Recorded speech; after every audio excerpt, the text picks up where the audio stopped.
Olá, começa agora mais um programa Destaques. A gente fala sobre saúde da visão. Ao meu lado está o médico André Jucá, diretor clínico do CLDO e CCOO.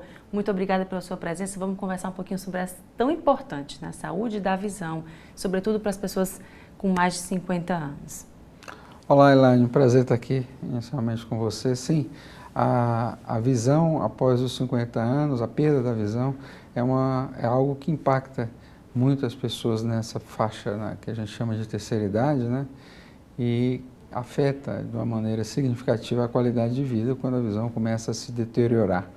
Felizmente hoje a gente tem como resolver esses problemas, tem como tratar. Uma das principais causas de baixa de visão na terceira idade, Elaine, é a catarata. E hoje o único tratamento da catarata é o tratamento cirúrgico. E hoje a gente tem uma cirurgia já disponibilizada inclusive pelo Sistema Único de Saúde, uma cirurgia de relativamente pequeno porte, feita ambulatorialmente, em cerca de 15 minutos, que consiste na extração da catarata, que é a opacificação do nosso cristalino natural, uma lente interna do olho, que ao longo da vida vai perdendo a transparência, e quando chega ao redor de 60 anos de idade, essa transparência já começa a afetar de uma maneira mais significativa a visão em cerca de 50% das pessoas. E então a gente avalia a necessidade de se fazer essa pequena cirurgia de catarata, que é feita com implante de uma lente intraocular por ocasião da cirurgia. É uma lente que fica, não precisa ser removida, fica de uma maneira definitiva. Doutor, e aí nesse caso, né, quando é que a gente começa a identificar? Geralmente é nesse período de idade ou é um pouquinho antes? Tem como você identificar que está com problema de visão nesse sentido da catarata? Então, assim, o paciente, às vezes, muitos dos pacientes não percebem. Alguns pacientes percebem, eles acham, inclusive, que está precisando renovar o óculos e aí são surpreendidos, às vezes, por esse diagnóstico de catarata. Mas outros pacientes têm uma dificuldade de, por exemplo, renovar a carteira de motorista, sofrem quedas e acidentes, e eles também pensam que talvez seja a questão do óculos, ou alguns já tiveram algum familiar que operou de catarata, e eles imaginam que talvez seja esse mesmo problema. De todo modo, é preciso fazer uma consulta oftalmológica para ter o diagnóstico confirmado, né, e afastar também outros problemas, porque tem, às vezes, tem outras doenças que podem acontecer juntamente com a catarata, né? Tem o glaucoma, degeneração de mácula, diabéticos, retinopatia diabética, que é uma causa importante de baixa de visão em diabetes, que até é uma população específica que pode ter uma catarata até mais cedo também, né? Do que a população não diabética.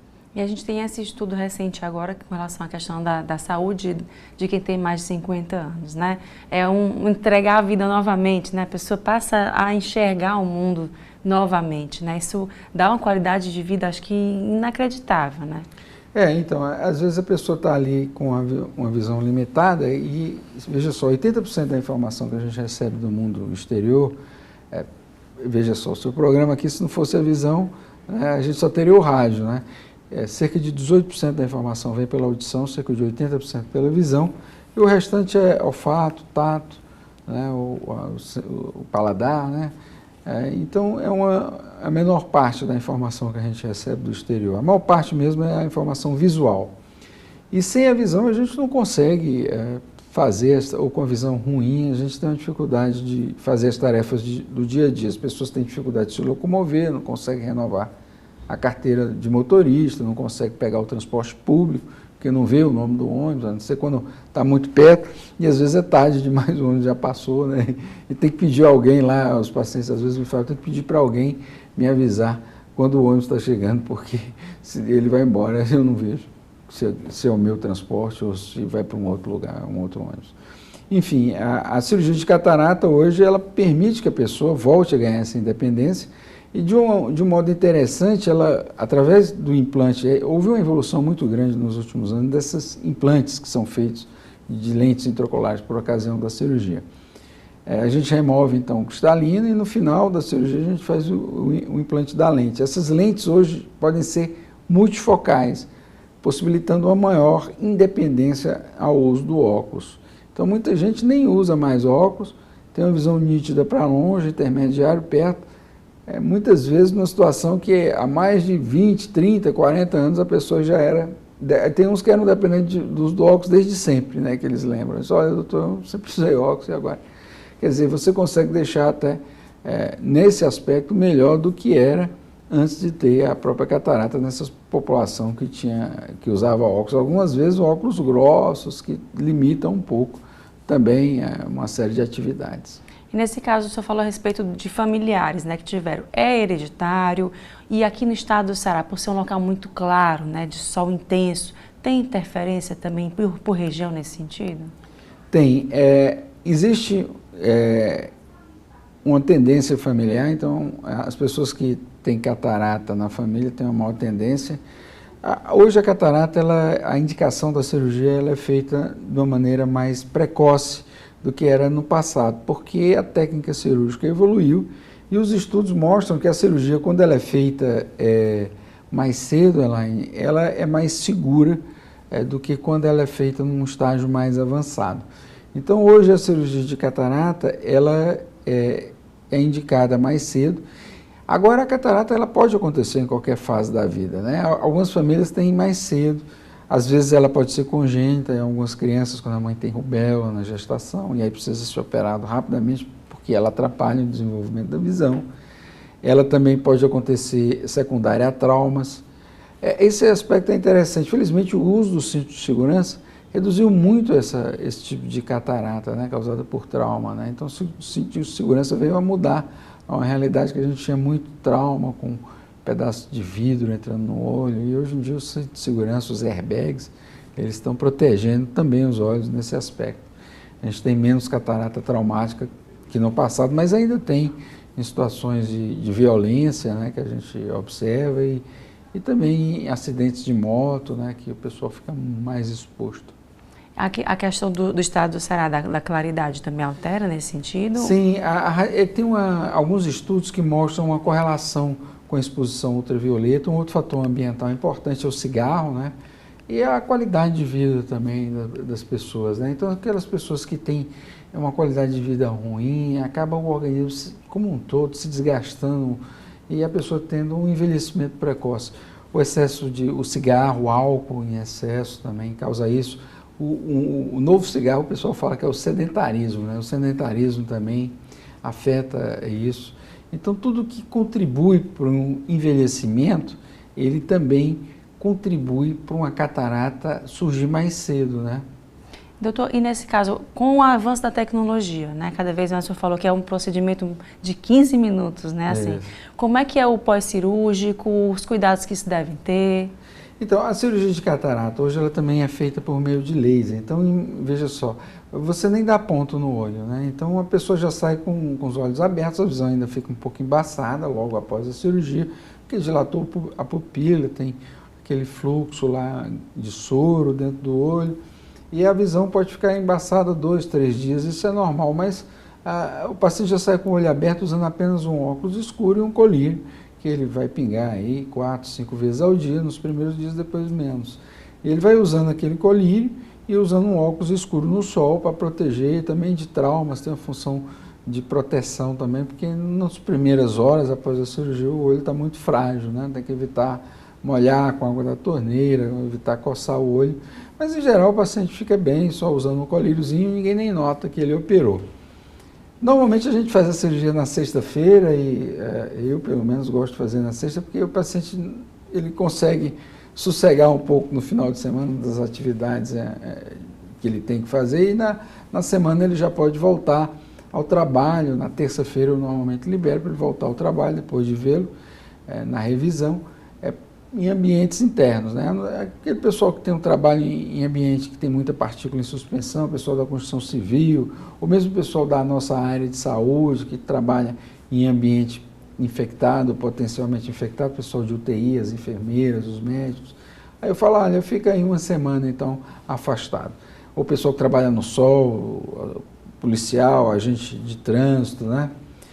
Também é preciso ficar uma semana afastado porque são ambientes que que são muito insalubres para quem operou, né? Então a gente pede para evitar. Mas para quem trabalha em escritório, como por exemplo você aqui, um ambiente limpinho, todo higienizado, climatizado, aí não tem problema, pode voltar para o trabalho.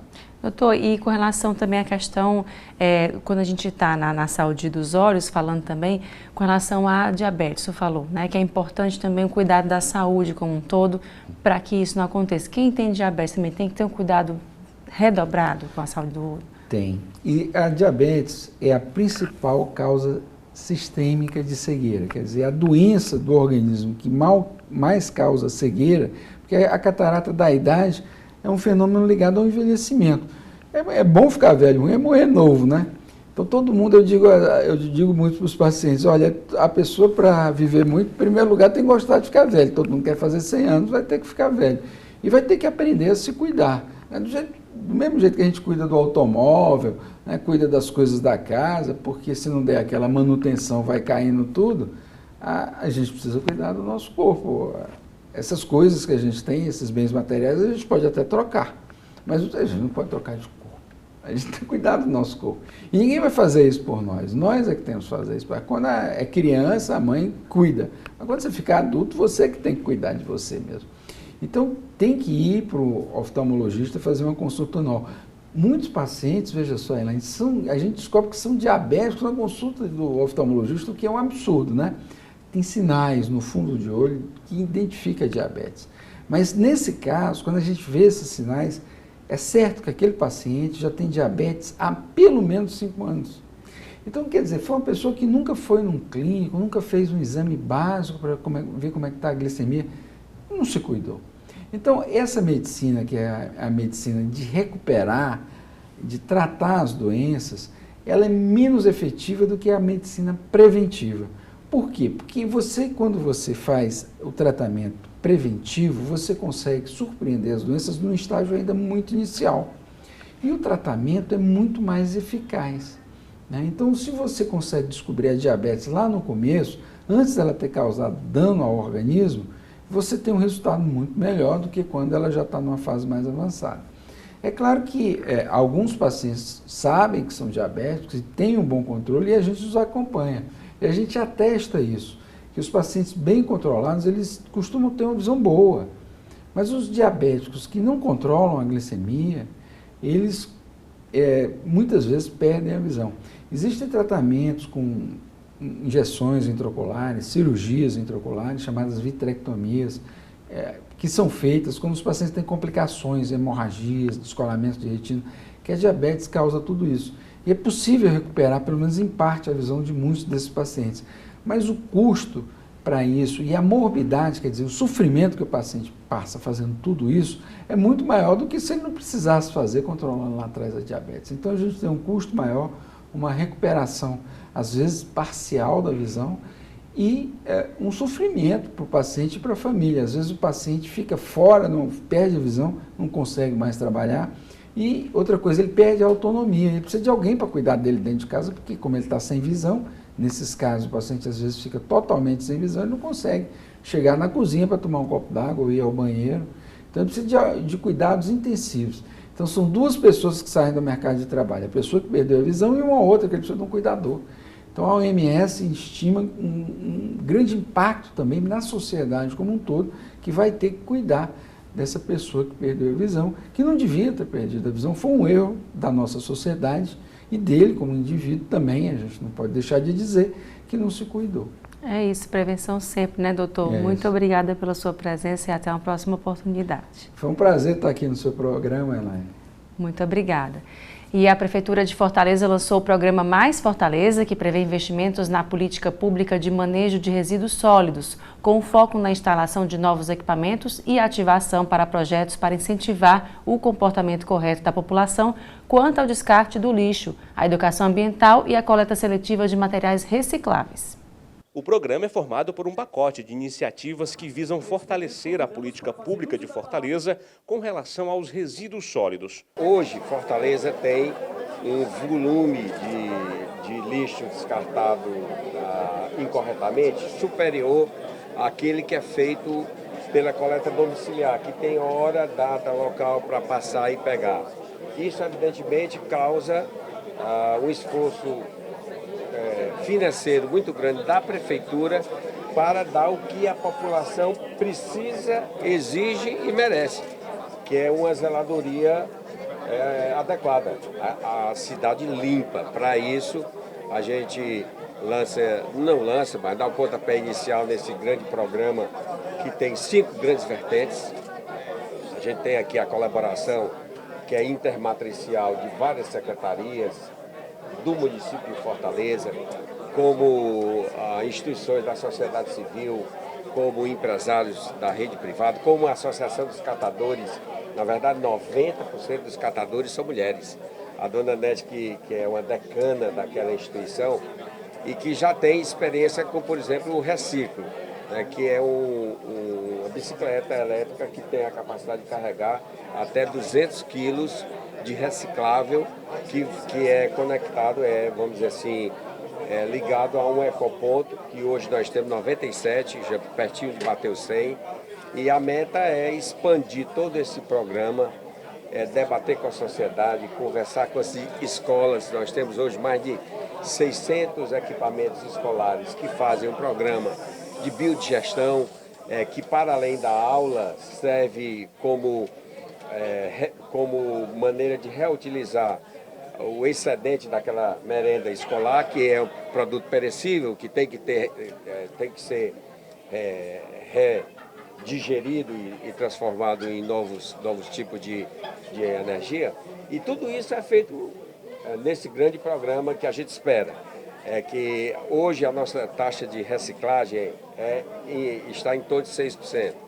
O Brasil está em 3%, mas o que a gente deseja é, dentro de mais 8 anos, a gente atingir 50% de todo o que é reciclável, ele possa ser reciclado e se transformar num ativo econômico, que é um ativo social, é dinheiro que a gente está deixando de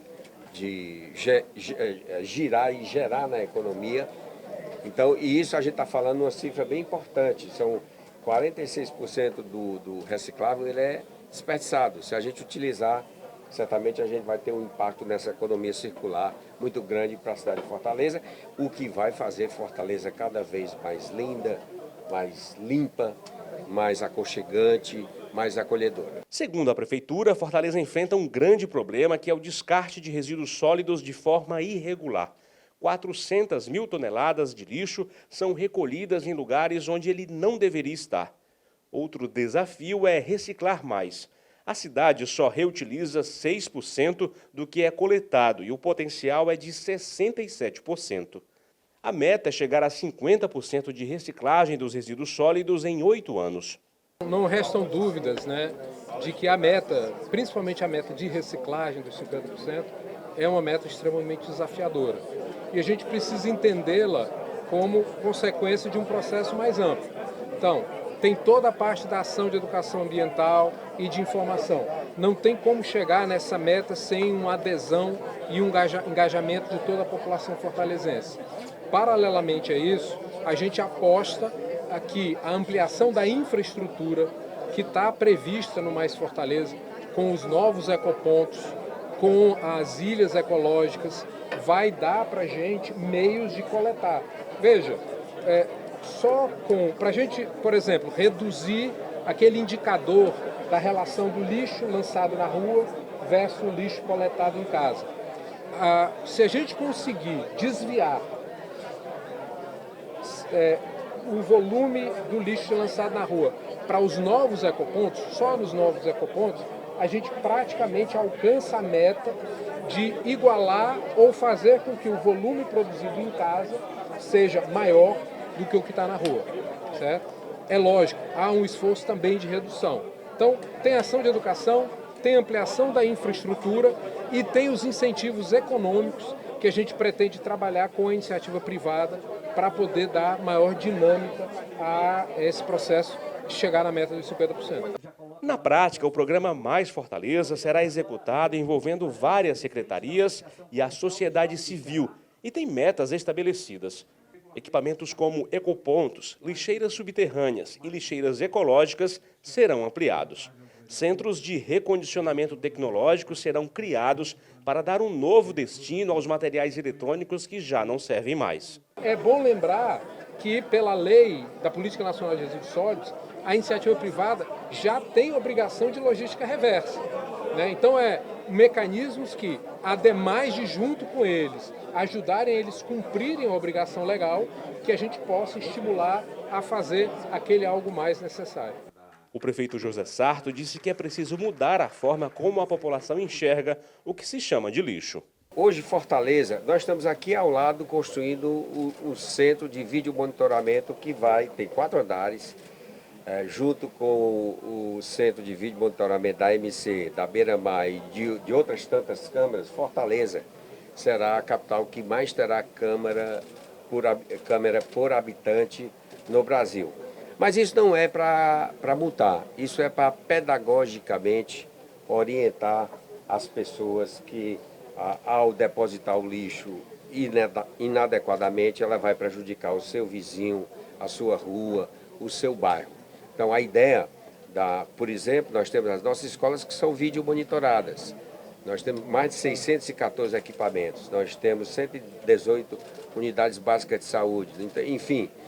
O vídeo monitoramento ele não tem aquele viés de punitivo, ele é preliminarmente e essencialmente pedagógico. É para orientar, porque às vezes a pessoa, é tão comum, né?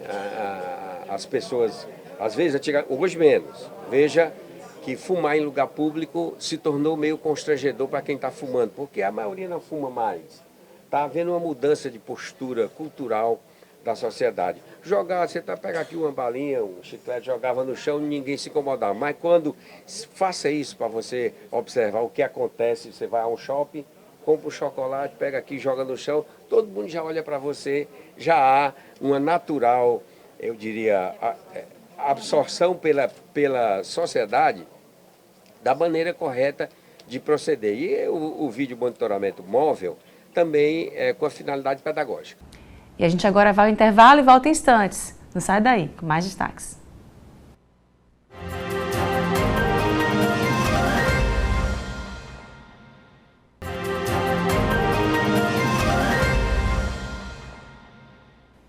Estamos de volta e nesta quinta-feira, dia 31, acontece a ação Mãos Solidárias. E quem tem mais detalhes é Lívia Lisboa, cirurgiã dentista, que está aqui comigo no estúdio. Lívia, obrigada pela sua presença, falando que dia 31 agora, mas já essa ação já começou, né? Conta pra gente um pouquinho sobre ela. Verdade. Quero agradecer a oportunidade de a gente falar um pouquinho do nosso projeto Mãos Solidárias. Nós, na verdade, já estamos no 3º dia de atendimento, a gente faz um atendimento por mês e a gente atende 10 crianças aplicando toxina botulínica na parte de cialorreia dessas crianças, ou adultos, enfim, é quem tiver realmente com o problema da cialorreia. Explica para quem está assistindo o que é a cialorreia, quando é que ela ocasiona. Na verdade, a cialorreia é a salivação excessiva, né, que acaba vindo decorrendo de algumas síndromes, a questão de paralisia cerebral, pacientes com Parkinson, também adultos, pacientes com grau de autismo elevado. Então, essa criança ou esse adulto, ele fica com aquela salivação, fica tendo aquela, vamos dizer assim, popularmente, aquela baba excessiva. E aí, tanto tem essa parte social delas, que acabam também se incomodando com isso, como aquela quantidade de paninhos que a mãe vai limpando e vai tendo esse processo, a gente consegue ter essa diminuição.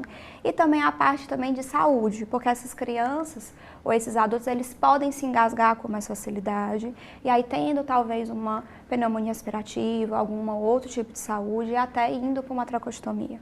Então, a gente consegue ter essa redução da salivação com a aplicação de toxina botulina, tão conhecida como a parte estética, mas a gente também tem essa parte também funcional, terapêutica, que algumas pessoas realmente desconhecem a aplicabilidade dela. Pois é, Lívia, você falou, né? A gente conhece muito o chamado Botox, né? Para a utilização de retirar as linhas de expressão, né? O bigodinho chinês, as rugas, mas é mais do que isso, né? Além disso também, né? De fazer a gente se olhar no espelho e gostar do que está vendo, mais do que isso, está salvando vidas, está ajudando as pessoas a terem uma qualidade de vida maior, né? Conta um pouco sobre a utilização do Botox nesse sentido também, para além da questão estética. Pronto, o Botox, na verdade, a gente usa muito esse termo porque ele foi o primeiro, né, a entrar no Brasil, e a gente tem esse hábito de falar Botox, mas realmente o nome é toxina botulínica, né? E a toxina botulínica, ele tem a ação de paralisar. Na parte estética, a parte muscular, que aí a gente paralisa e a ruguinha lá fica lá congeladinha, e a parte terapêutica a gente consegue também utilizar nas glândulas salivares, que a gente aplica tanto na parte da parótida como da submandibular. E aí o que ela faz? Ela dá uma regressão dessa salivação, ela também tem esse aspecto também terapêutico. E aí a gente consegue trazer melhorias para esses pacientes, trazendo uma qualidade de vida e até a questão realmente de saúde. E nesse caso, você como profissional, né, cirurgião dentista, utiliza também em consultório, né? Isso é utilizado também? Sim, na verdade, assim, nós temos esses pacientes, né? Não só a parte de cialorreia, a gente também tem de paralisia facial, temos outras questões também terapêuticas, mas quando a gente idealizou o projeto, a gente não conseguiria abraçar todos, pelo menos no começo. E a gente falou, não, vamos abraçar realmente aquele que dá uma alteração, que a gente consiga melhorar a questão de qualidade e diminuir esse processo também de talvez uma possível tracostomia para essas crianças. Então, a gente escolheu esse nicho para o início. Nosso sonho é enorme, nosso coração é gigante, mas a gente iniciou dentro dessa linha de cialorreia. Então a gente faz essas aplicações, na verdade a toxina botulínica ele dura em torno de 4 meses, 4 a 6 meses. Na parte estética, normalmente a gente aguarda esses 6 meses para fazer ou colocar novamente, mas para essas crianças, esses pacientes, a gente prefere fazer realmente com um controle de 4 meses. E aí, nesse caso, acompanhamento é feito, né? Vocês já realizam essas ações no comecinho do ano, já começaram, não é isso? Sim, na verdade, o que a gente está pensando fazer? Nós temos poucas literaturas em relação a isso, também a gente pensa muito nessa questão científica. Aquele profissional que está lá em São Paulo, no Rio Grande do Sul, o que a gente está fazendo? Então, a gente também tem essa parte científica. Então, a gente, o que está fazendo? Nós estamos pegando esses pacientes, fazendo o acompanhamento deles. Por exemplo, amanhã a gente vai ter atendimento de manhã e tarde. Pela manhã, nós vamos fazer o retorno dos pacientes que foram atendidos, fazer registros e vamos começar também a escrever. A gente também está querendo fazer essa parte científica de artigos. E aí, à tarde, a gente atende mais 10 crianças. E nesse caso, para participar, né? Quem está assistindo, que quiser participar ou saber mais informações, ainda dá tempo de se inscrever? É feito uma análise antes? Como é que é esse processo? Como é que ele se dá? Pronto, a gente agora está no começo, então a gente não tem uma fila tão grande assim. Então a gente tem as meninas que estão conosco, somos 14, né? Sou eu e a idealizadora, que é a doutora Ede Bitu. E aí a gente faz um pré-cadastro, elas vão fazendo também uma questão de fila, infelizmente, para ver a questão de severidade, de idade, por aí.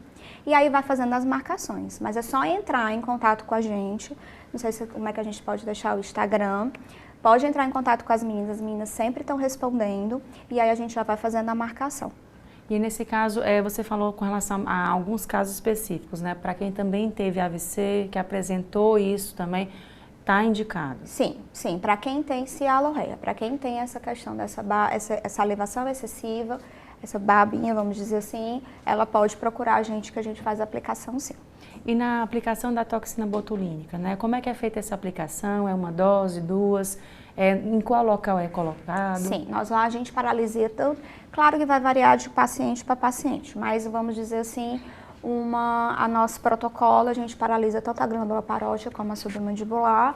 A quantidade de produto vai variar de acordo com o histórico de cada paciente. E aí a gente sempre está fazendo a questão de, pelo menos, pedir para ele de 4 em 4 meses. Precisa de alguns exames específicos, com relação à questão de acompanhamento específico, você precisa fazer um hemograma, ou então tem uma anamnese antes? Sim, a gente faz toda uma anamnese antes, as meninas fazem essa parte de anamnese. Inclusive, queria até falar uma coisa diferente, também uma novidade que vai ter amanhã. Nós estamos também com o Dr. Davi, ele vai levar ultrassom, então a gente vai conseguir também fazer a aplicação guiada.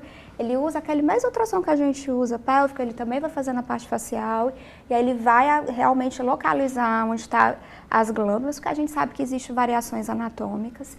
E amanhã a gente também está contando com a presença dele, a gente ficou muito feliz, quero até agradecer a vocês. E aí, assim, a gente realmente consegue fazer uma aplicação bem direcionada.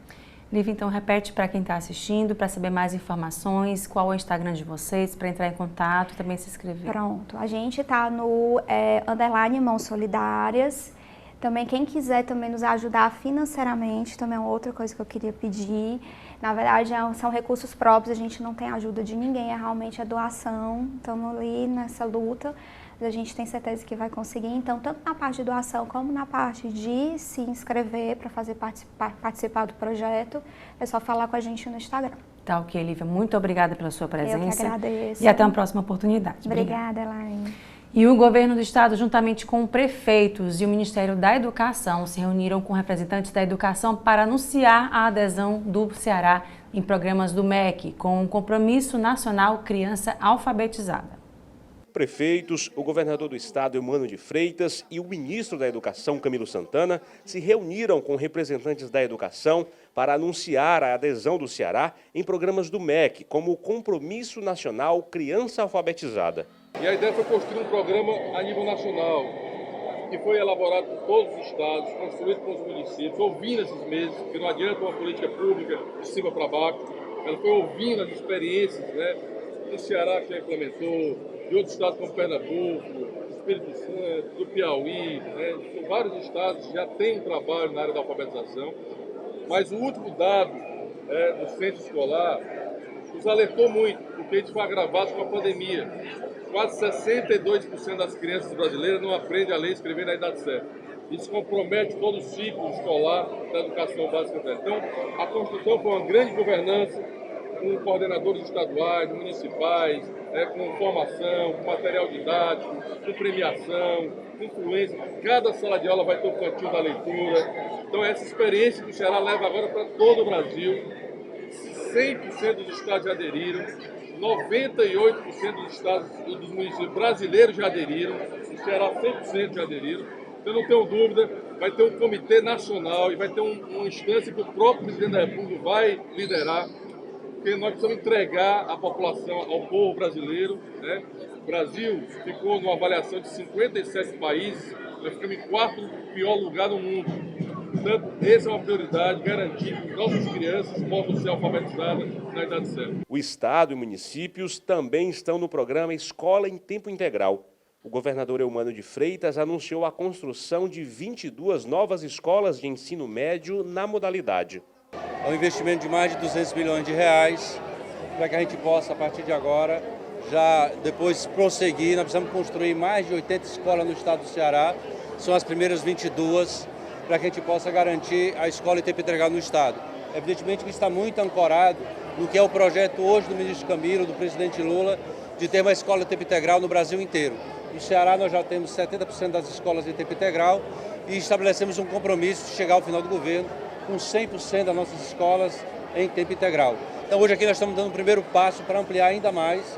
Esse ano nós já ampliamos de 60% para 71% as escolas em tempo integral e agora o processo de construção de novas escolas para continuar ampliando as matrículas de tempo integral no Ceará. Um outro programa que o Ceará aderiu foi o Pacto Nacional pela retomada das obras da educação básica. Aqui no estado, quase 250 estão inacabadas e paralisadas. Segundo o governo federal, os valores das obras estão sendo atualizados para que elas sejam concluídas com agilidade e entregues à população. 248 obras estão em 104 municípios cearenses. São creches, escolas de ensino fundamental, escolas de ensino médio, quadras poliesportivas, coberta de quadra. E a ideia do presidente é que nenhuma obra que não tenha sido concluída, ela possa ser retomada e ser entregue à população. Tem obra que está com 80% em determinado município e paralisada. E a novidade desse programa é que permite atualizar os valores para preços atuais. Porque às vezes era difícil o prefeito querer retomar uma obra que estava paralisada há 3, 4, 5 anos atrás, porque ainda era o valor da época. Às vezes o município não tinha condições de colocar a complementação para terminar a obra. Então agora, a medida provisória que está em vigor, se tornará uma lei em breve, ela permite atualizar os valores pelo Índice Nacional da Construção Civil para valores atuais e isso garantir que toda obra, seja creche, escola, possa ser concluída, não só aqui no Ceará, mas em todo o Brasil. E eu quero aqui agradecer ao governador Eumano, que tem sido parceiro, para que convocar os prefeitos, ajudar tecnicamente naquilo que for necessário, para a gente não perder. São 238 milhões que estão disponíveis aos municípios e ao estado do Ceará para que a gente possa retomar essa obra. Porque, na verdade, nós trabalhamos 3 frentes dentro do Ministério. Uma frente foi garantir e botar todas as obras que estavam em andamento em dia.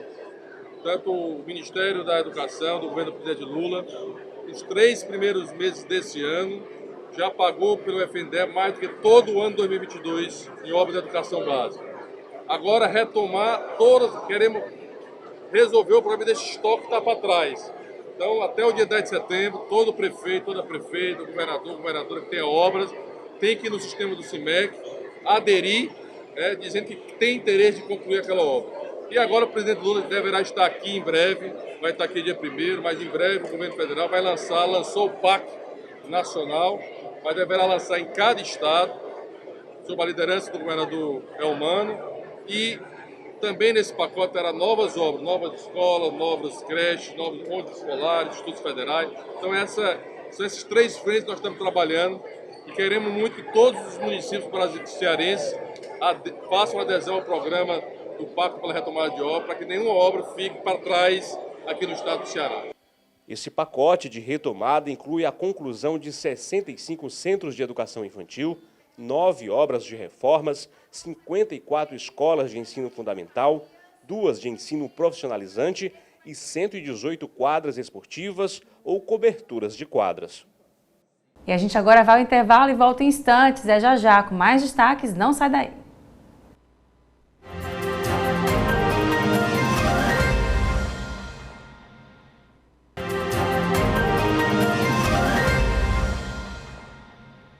Estamos de volta e segue até esta quinta-feira as inscrições para o projeto Futebol pela Igualdade, promovido pelo Instituto Esporte Mais. Quem tem mais detalhes para a gente agora é João Neto, gerente de esportes do CFO, que está aqui comigo no estúdio. João, muito obrigada pela sua presença. Nós que agradecemos a oportunidade de estar divulgando as ações do Centro de Formação Olímpica, que para nós é muito importante, né? Que é um projeto muito grandioso para o desenvolvimento do esporte cearense, do esporte olímpico em especial. E nós temos bastante atividade lá em andamento. Fala um pouquinho para a gente, até amanhã, agora quinta-feira, as inscrições, mas como é que está sendo esse projeto como um todo, a participação da juventude, dos alunos? No projeto específico do futebol, né, futebol feminino, é uma diretriz nossa do CFO também estimular bastante e abrir bastante espaço para o futebol feminino no centro, porque a gente sabe que o masculino tem muito espaço, né, tem bastante espaço, as meninas estão ainda nessa luta da conquista de espaço, de campos, de disponibilidade de segurança para que possam praticar o futebol. Então a gente fomenta bastante o futebol. E as inscrições, como você falou, estão abertas. Nós temos aí 20 vagas disponíveis para meninas a partir de 12, 13 anos, aí até acima de 30 anos a gente recebe. E precisa fazer através do formulário eletrônico, que já devem ter passado para vocês. E aí, nesse caso dessas inscrições também, né? Tem uma faixa etária para participar? No mínimo 13 anos, a partir de 13, né? E aí adulto também. No caso específico desse projeto, elas atendem, que é uma parceira nossa, o Instituto Esporte Mais, eles atendem também mulheres acima da faixa etária, né? Porque não tem um cunho de performance, né, somente para desenvolver performance, e sim trabalhar a parte da emancipação feminina, trabalhar a questão do espaço feminino, né, das conquistas femininas. Então usa-se o esporte também nesse projeto específico para fomentar essas questões sociais, digamos assim, relativas ao feminino. E nesse caso, João, com relação à questão desse projeto, né, quando a gente fala essa questão de usar as mulheres, né, para poder abrir espaço cada vez mais, né, para as mulheres terem esse espaço, essa abertura no mercado como um todo, e no esporte, sobretudo no futebol, né? Quando a gente tem o futebol fortalecendo a presença das mulheres, né, chamando para perto, a gente tem a Copa Feminina aí, né, que no caso aconteceu já, e com relação a essa questão como um todo, né, movimentando todo esse esporte. Como é que vocês têm notado a participação feminina nesse sentido? Olha, o futebol feminino vem crescendo de forma assim, exponencial.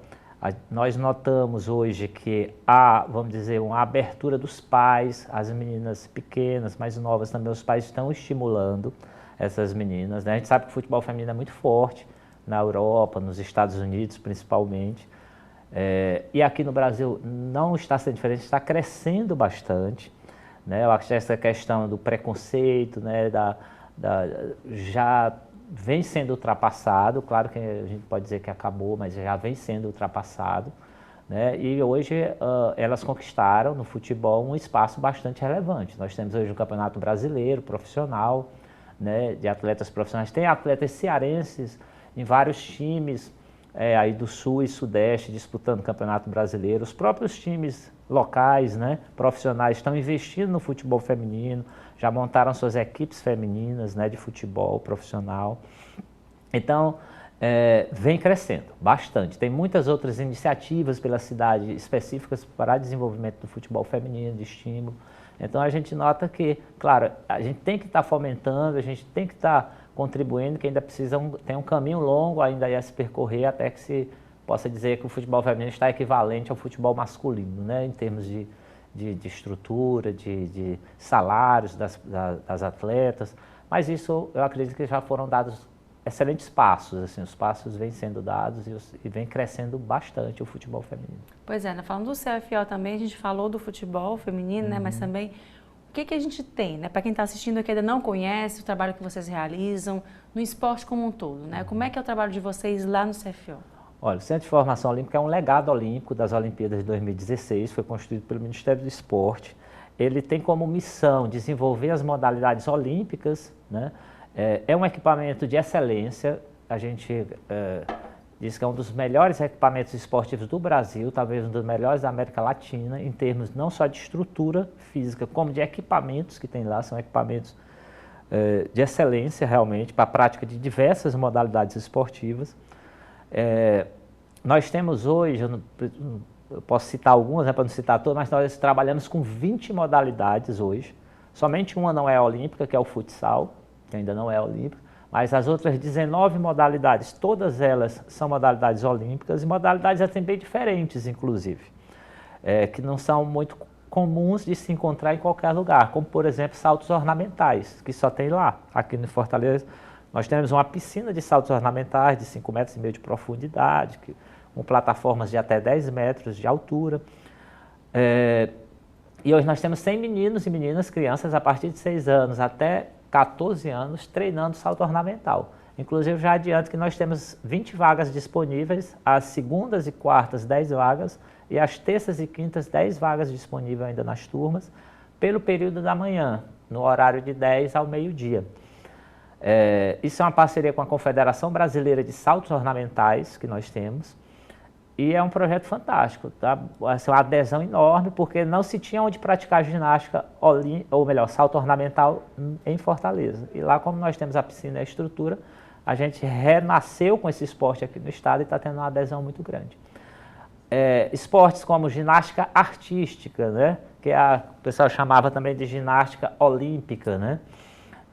A ginástica artística hoje tem 75 meninas, que é uma parceria com a Confederação Brasileira de Ginástica também,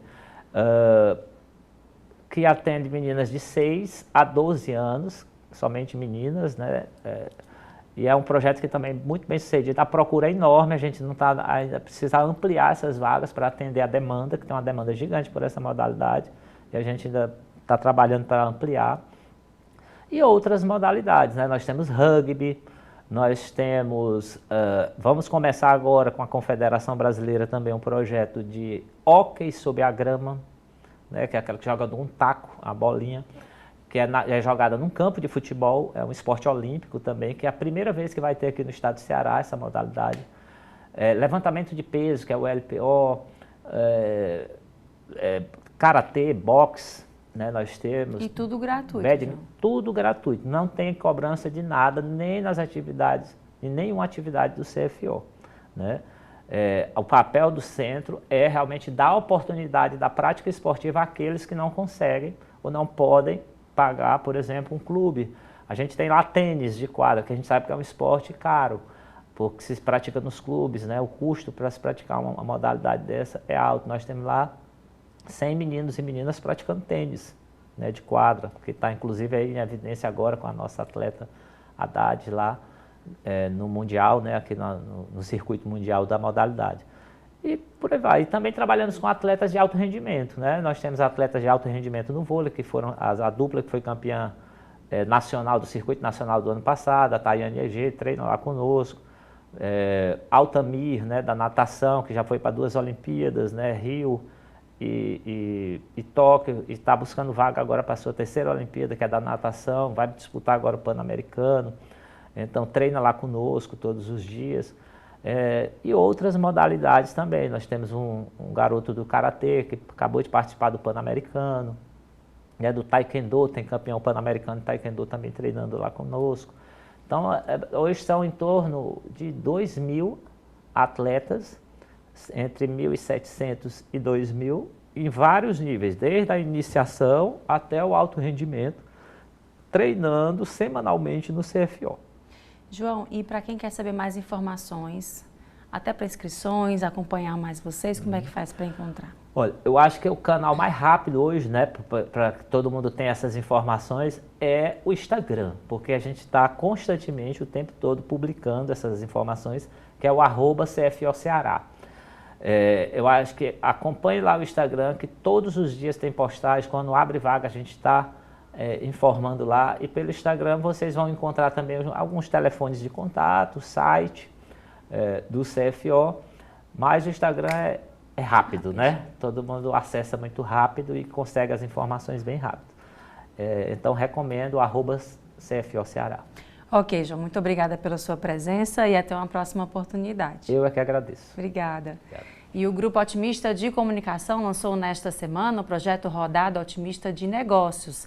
A troca de experiências entre empresários vai ter como foco, na primeira edição, o setor alimentos e tudo o que envolve atividade no estado. O anúncio foi prestigiado por empresários, presidentes de sindicatos do setor alimentício e industriais. A Rodada Otimista de Negócios começa pela edição Alimentos. A atividade é a 4ª indústria com mais força no Ceará. O objetivo da Rodada Otimista de Negócios é fomentar negócios, o nome já diz, entendeu? E network entre todas as cadeias do setor de alimentação, que vai desde a produção, do agro para a produção, as indústrias de alimentos, entendeu? Com o varejo, com o atacado, entendeu? Com os restaurantes, entendeu? Com hotéis, entendeu? Com todas as cadeias da produção até o final. Fazer network e gerar negócio. Com produtos produzidos no Ceará. Os convidados também tiveram acesso a uma pesquisa inédita sobre o comportamento do consumo de alimentos do estado. O levantamento foi realizado pelo Instituto Real Time Big Data, a pedido do Grupo Otimista de Comunicação. 1.000 entrevistados foram ouvidos de 15 municípios, incluindo Fortaleza e região metropolitana. A gente fez uma pesquisa, uma curta pesquisa, para entender um pouquinho os hábitos de consumo desse consumidor cearense. A gente focou algumas perguntas na parte de carnes e proteína, focou na questão de locais de compra, hábitos de compra, entender um pouquinho como que funciona isso para esse consumidor. E é um consumidor geral, né? Acho que o alimento do dia a dia, todas as pessoas da classe E à classe A, todos necessitam aí, né? Um desses hábitos aponta que para 46% dos consumidores cearenses, o preço é o fator mais importante para comprar um produto ou um alimento. Outro dado é o de compras no supermercado. 92% dos entrevistados disseram que gostam mais de fazer compras presenciais do que online. Quanto mais jovem e quanto maior a renda do consumidor, maior é a incidência de pedidos online. A informação tende a crescer, o online tende a crescer mais ainda dentro do segmento. Na verdade, ele faz parte do segmento. O ao vivo e online vão estar praticamente simultâneo acontecendo. Às vezes o cara está dentro da loja consultando o teu concorrente. É assim que funciona, é assim que a roda roda. E aprendizado. No aspecto alimentação fora do lar, a faixa dos 35 aos 44 anos é a que mais opta por comer fora de casa. Segundo a pesquisa, 66% dos entrevistados dizem não ter costume de comer fora de casa, frente a 34% que dizem que sim. Nas classes com renda superior a 5 salários mínimos, a taxa sobe para 50%. Nosso próprio setor de bares e restaurantes, até as pautas que a gente leva a poder público, até decisões que a gente toma em relação à sociedade são baseadas em números, né? E os números desse nosso setor a gente consegue arrecadar através de pesquisas, né? Então eu acho que pesquisa é fundamental para qualquer setor saber onde está pisando, onde está andando, para conhecer o que a gente está defendendo, né? Então esses números que até vão ser divulgados aqui, a gente está muito ansioso de enxergar, eu acho que vai dar uma norteada boa para a gente saber para onde a gente tem que se direcionar. Principalmente o setor de bares e restaurantes é um setor que está passando por um momento ainda muito sensível, né? Esse ano foi um ano muito duro, né? Um ano de troca de governo, de decisões, isso é muito comum você ter uma mexida no mercado meio complexa, né? A gente vem de uma sinalização de aumento de impostos, né? E de um endividamento enorme do setor de bares e restaurantes, que a gente sabe através também de pesquisas de mercado, né? De endividamento de impostos e de dívidas bancárias, né? Então isso tudo direciona a gente, realmente, assim, você vê, as pesquisas da Brasel mostram que 10% do capital hoje de um bar e de um restaurante é para pagar dívida. Isso é muito alto, extremamente alto, falando aqui só do Ceará, né? Isso é extremamente alto. Então, como é que a gente vai sair dessa situação, né? Além de renegociações, de trabalhos, né, institucionais, a gente precisa cortar custos, a gente precisa ser mais sólido, né? A gente precisa ter uma operação mais sólida para poder pagar essa dívida da pandemia ainda. Isso a gente só consegue entendendo o mercado, entendendo as tendências de mercado, entendendo o que está acontecendo para a gente conseguir seguir caminhos diferentes. Então, acho que esse trabalho que está sendo feito, ele é bastante pioneiro, bastante interessante e imagino que é um trabalho contínuo, né? Que a gente vai estar fazendo aí em parceria os mercados, os setores com a rede toda otimista, né, para a gente conseguir cada vez mais entender o mercado do Ceará, onde ele se converge, onde ele se cruza, onde isso pode se ajudar. Eu acho que essa é a grande importância de todo esse trabalho. Nos dias 9 e 10 de novembro deste ano, acontece aqui mesmo, no BS Design, a primeira rodada de negócios promovida pelo Grupo Otimista de Comunicação. O evento promete seguir o lema do grupo, propositivo e inovador. Para isso, vai contar com espaço amplo e grande variedade de temas. Dias 9 e 10 de novembro, aqui no BS Design, vão ser várias palestras, vários painéis e várias rodadas de negócios. Tem 5 espaços que vão ser de manhã e de tarde para geração, reuniões para geração de negócios.